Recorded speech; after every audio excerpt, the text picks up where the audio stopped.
मस्जिद को तोड़ दिए ना, उसको क्या बोलेंगे? आपको टावर की फिक्र पड़ी हुई है, मस्जिद जो मस्जिद के ऊपर झंडा लगा रहे हो उसकी बात नहीं करेंगे आप?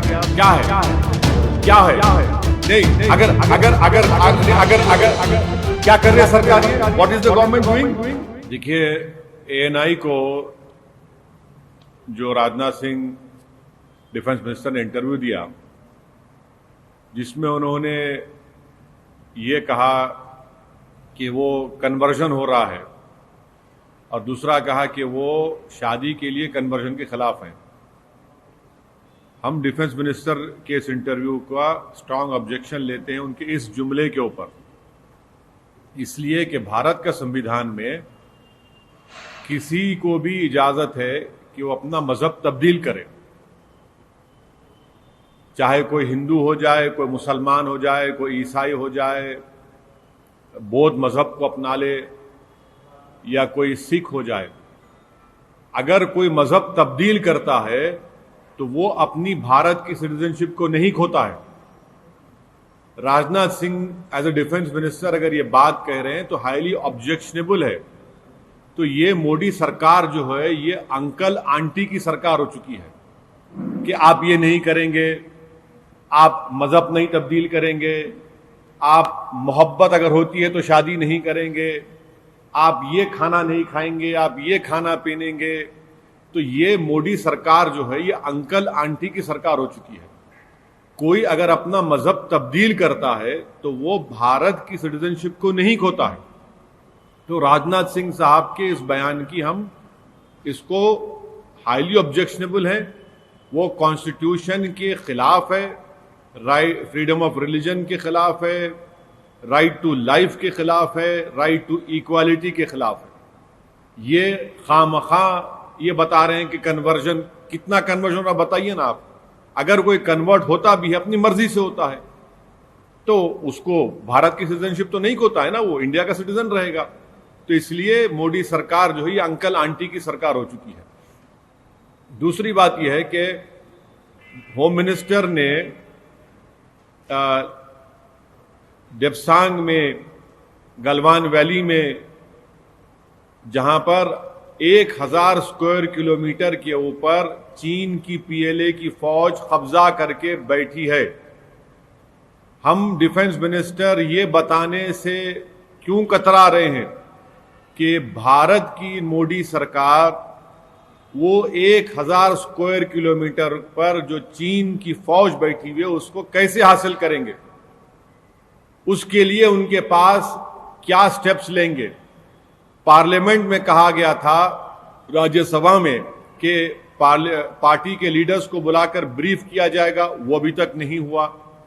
आखिर क्यों मोदी सरकार आप जैसे मीडिया के लोगों को क्यों नहीं लेके जाती लद्दाख के पास, क्यों नहीं लेकर जाती डेप्सांग वैली में, क्यों नहीं ले जाकर दिखाती कि कहां पर वो चीन की फौज कहां तक आ गई।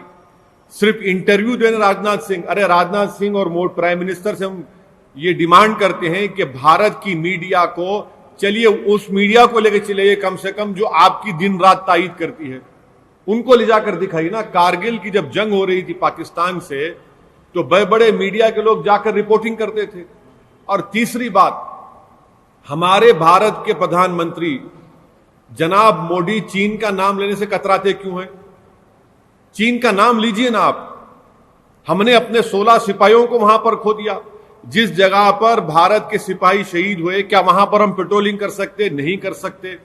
राजनाथ सिंह को देश को यह बताना चाहिए था कि भारत की इकोनॉमी को नरेंद्र मोदी की सरकार ने बर्बाद कर दिया और इकोनॉमी की बर्बादी की वजह से हमारी फौज के पास उनको पैसा नहीं मिल रहा है। मैं राजनाथ सिंह साहब ये क्यों नहीं बताते कि क्या हमारे पास 40 दिन का इंटेंस वॉर लड़ने का सामान है, एम्यूनेशन है। एएनआई के इंटरव्यू में डिफेंस मिनिस्टर ने 2 फ्रंट वॉर की बात की। जब 2 फ्रंट वॉर की बात की तो राजनाथ सिंह बताइए कि हम 40 दिन का असला हमारे पास है, 40 डेज का एम्यूनेशन हमारे पास है, नहीं है सिर्फ 10 दिन का असला हमारे पास है। राजनाथ सिंह ये क्यों नहीं बताते कि बहैसियत रक्षा मंत्री के उनका एक डायरेक्टिव है क्या डायरेक्टिव है कि 40 दिन का इंटेंस एक्सपेंडिचर होगा, आपके पास 10 दिन का एम्यूनेशन लड़ने के लिए। टू फ्रंट वॉर की आप बात करते हैं। राजनाथ सिंह ये बता दें कि नेवी ने कहा था कि हमको 200 शिप्स की जरूरत है। आज क्यों डिफेंस मिनिस्टर 175 नेवी शिप्स की बात कर रहे? क्वाड करके क्वाड आके लड़ेगा हमारी लड़ाई? हमारे सिपाहियों के पास राइफल नहीं है। नरेंद्र मोदी ने अमेठी में जाकर AK-203 इस फैक्ट्री का इनॉग्रेट किया। भाई एक राइफल निकली क्या अमेठी से AK-203? बताइए, वो तक नहीं, इनके पास नहीं है। आप जनरल कंडूरी की रिपोर्ट है स्टैंडिंग कमेटी की, वो बीजेपी के चीफ मिनिस्टर रह चुके हैं, जनरल है, उनकी रिपोर्ट है। तो हर महाज पर राजनाथ सिंह साहब जो टू फ्रंट वॉर की बात करते हैं, अरे भाई आप चीन को दबाइए ना। आप चीन को नहीं दबाएंगे, आपकी सरकार दबाएगी किसानों को, आपकी सरकार दबाएगी जो सीए के खिलाफ प्रोटेस्ट करते हैं। चीन को दबाइए ना, 1000 स्क्वायर किलोमीटर हासिल करिए। मैं ऑन रिकॉर्ड कह रहा हूं कि चीन 1000 स्क्वायर किलोमीटर कब्जा करके बैठा है। तीसरी बात जो आप, और एक सवाल क्या था आपका?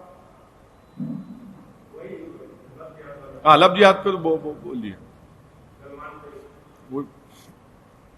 सर, आप मीडिया के साथ साथ क्या आप उससे एक पार्लियामेंट पार्टी को भी ले जाएगा, आप भी जाना चाहेंगे वहां पे? अरे नेकी और पूछ हमको लेके जाइए और हम आपको अपने साथ लेकर जाएंगे।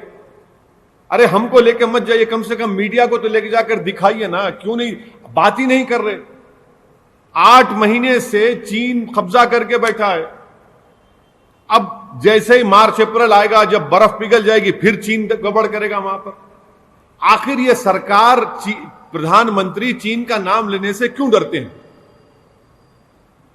बोलना चाहिए ना। आप तमाम को लेकर जाइए ना, छोड़िए, हमारे को छोड़िए, हम तो एंटी नेशनल हैं, क्या क्या बोलते हैं, छोड़िए जो भी है। आपको लेकर जाइए, आप लोग तो देशभक्त हैं, आप तो माशाल्लाह से मोदी सरकार की तारीफ भी करते हैं आप लोग। आपको लेकर जाइए ना, ले जाकर दिखाइए वहां पर क्या हो रहा है, किस हाल में हमारी जमीन पर चीन बैठा हुआ है।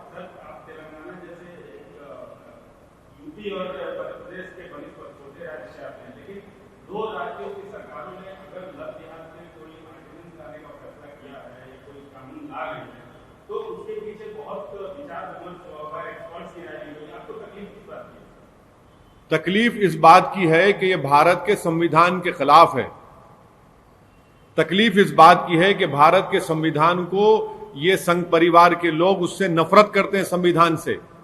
और अगर संविधान को पढ़ लेते तो उनको मालूम होता कि right to life, right to liberty, freedom of religion हमारे संविधान का फंडामेंटल राइट्स है। कोई सरकार उससे छेड़छाड़ नहीं कर सकती। अगर ये सुप्रीम कोर्ट के जजमेंट्स पढ़ लेते, प्राइवेसी का जजमेंट पढ़ लेते, 377 का जजमेंट पढ़ लेते, तो सुप्रीम कोर्ट ने साफ तौर पर कह दिया है कि आपकी पर्सनल लाइफ में सरकार का कोई इंटरफेरेंस नहीं हो सकता है।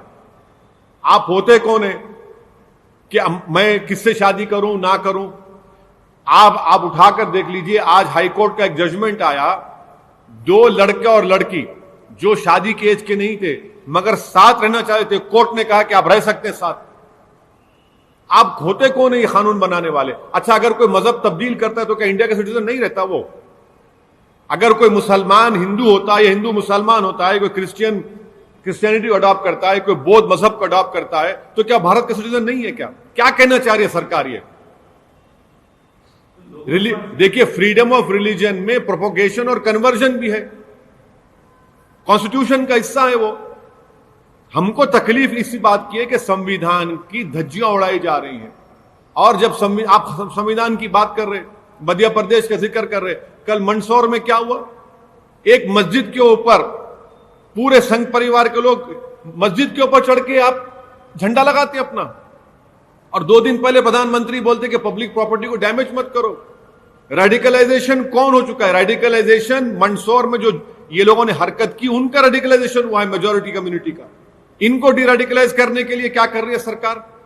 डीरेडिकलाइज नहीं कर रहे उनको आप और रेडिकलाइज कर रहे हैं, इस तरह के कानून बनाकर नफरत फैला रहे हैं। मंदसौर में जो कुछ हुआ उसकी जिम्मेदारी शिवराज चौहान की सरकार पर आज होती है। ये शर्मिंदगी की हद है। अफसोसनाक बात है कि एक जुलूस जाता है और मस्जिद के ऊपर जो दिल्ली में हुआ था वो दोबारा हो रहा है यहां पर। सर लेकिन लव जिहाद जो आप कह रहे हैं कि इसका परिभाषा नहीं, लेकिन लव जिहाद नाम की कोई चीज तो है। क्या है, चीजें हो रही क्या है? समाज में नहीं, अगर अगर अगर अगर अगर तभी ये बातें उठ रही है। और अगर ऑर्डिनेंस बन रहा है तो लोगों के पास अख्तियार है कोर्ट में उसके खिलाफ जाने का, अगर संविधान का उल्लंघन हो रहा है। क्यों सरकार के संविधान के खिलाफ कानून मानते रहे कि हम कोर्ट को जाएं? सरकार बनाती क्यों संविधान के खिलाफ कानून को? सरकार को तो शर्म आनी चाहिए कि कितने इलाहाबाद हाई कोर्ट में, दूसरे हाई कोर्ट में तो एक के बाद उनके जजमेंट खिलाफ आ रहे हैं उनके ऊपर। कोर्ट को जा सकते क्यों? अरे भाई कोर्ट को जाने का अख्तियार सबको, तो आप संविधान के खिलाफ कानून बनाएंगे और कोर्ट को जाएंगे। बुनियादी बात यह है कि आपको कोई राइट नहीं है मेरी पर्सनल लाइफ में इंटरफेयर होने का। मैं किससे शादी करूं, मैं क्या खाना खाऊं, मैं क्या कपड़े पहनूं, अरे आप तो ऐसा कर देंगे फिर तो मैं हिल नहीं सकूंगा। फिर आप कहेंगे नहीं सुबह 3 बजे रात को उठ जाओ, सुबह दोपहर में 1 घंटा सो जाओ और इतना खाना खाओ, ये खाना मत खाओ। अरे आप कौन है भाई? जमहूरियत में मुझे अख्तियार है कि मैं कानून के दायरे में रहकर अपनी जिंदगी गुजारूंगा। आप मुझ पे रेस्ट्रिक्शन लगा रहे हैं। क्या ये किम जोंग की सरकार हो चुकी है? क्या डिक्टेटरशिप है यहां पर? नहीं होगा। हम इसके खिलाफ, ये संविधान के खिलाफ और हर एक को इसके खिलाफ आवाज उठानी चाहिए। हाँ हाँ हाँ, फिर बोलिए क्या कर रही है सरकार? ये what is the government doing? What is the government doing? It is shame on this government that you're not able to get them back. If 39 Indian sailors are in captivity in China, arey boss, forget about them. You are not able to retrieve that 1,000 square kilometer of land where China has occupied Indian territory. What is the government doing? The government must answer to the nation and tell how will they get back those 39 sailors. We lost 16 soldiers at Galwan Valley. We demand that immediately those sailors, for no reason, they are sailors. They are not even army personnel. They are sailors of that ship. They went there. They took their goods. How can the Chinese take them into captivity for no reason whatsoever? It is high time that the government reacts to it. I want the Prime Minister to at least please tweet on it. Let the Prime Minister react and get them back. Sir मेरे को basic evidence भी नहीं दिया जा रहा, मतलब doctors भी नहीं है, ठीक से पानी भी नहीं दिया जा रहा, मतलब ये 7 महीने से रखना, तो क्या कहना? It is highly objectionable. The Chinese government is violating all international treaties, and the Chinese government must give them all the proper respect. They are not prisoners of war. They are, for God's sake, they are sailors who belong to a ship who went over there. They were taking trades over there, carriage over there. How can the Chinese?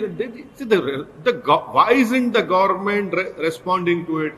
Why isn't the Modi government lodging this strong protest with the Chinese government?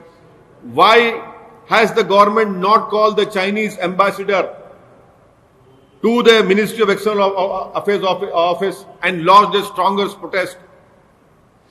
Why has this not been done? So today is the 6th round of talks between the center and the farmers. We have been seeing farmers' agitation since last 1.5 months.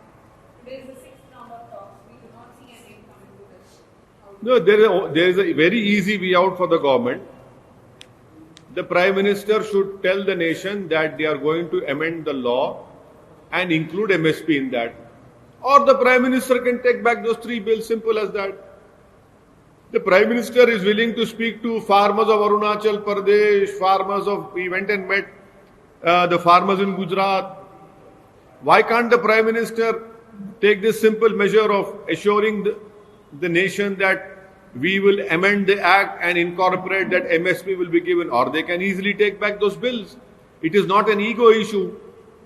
These are our farmers and they have been doing protests in thousands over there. Thousands of farmers are doing a peaceful protest. We must stand with them. We must understand that their demands are genuine. It is in the national interest that the Modi government should accept their demands. So,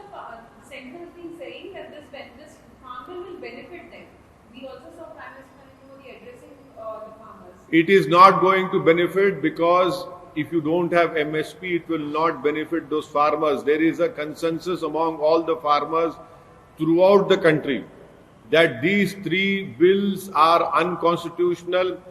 Number two, the government has unnecessarily interfered in the state subject because agriculture is a state subject. And thirdly, this so-called propaganda of the ruling party that will benefit the farmers, it will not benefit the farmers in the long run.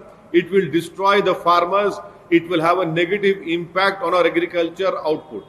Sir ये अभी जिस प्रकार से protest हो रहे हैं वहाँ पे टावर्स को भी जलाया जा रहा है प्रोटेस्ट के नाम पे, तो क्या ये सही है? पंजाब में मस्जिद को तोड़ दिए ना, उसको क्या बोलेंगे? आपको टावर की फिक्र पड़ी हुई है, मस्जिद जो मस्जिद के ऊपर झंडा लगा रहे उसकी बात नहीं करेंगे आप?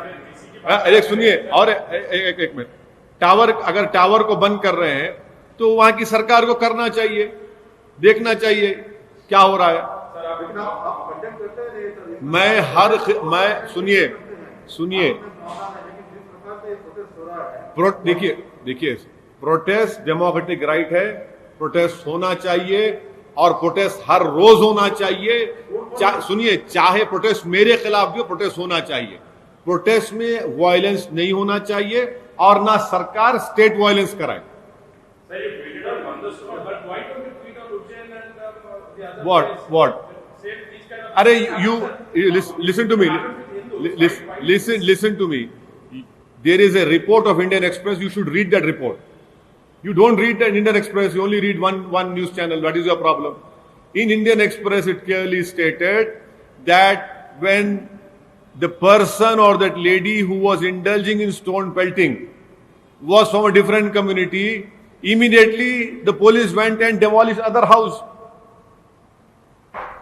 What is the police doing? Isn't it the responsibility of Madhya Pradesh police that this incident happened over there? And you ask me to condemn this, condemn that. Like, why don't you condemn the Madhya Pradesh Chief Minister government? He should be condemned. It is a BJP government which is indulging in all this violence because they want to ensure that through polarization they want to continue. They have nothing to show to the people of Madhya Pradesh. But you're not condemning the Hindus. I condemn. See, I have not used the word Hindu or Muslim. I don't know why Times now using Hindu and Muslim.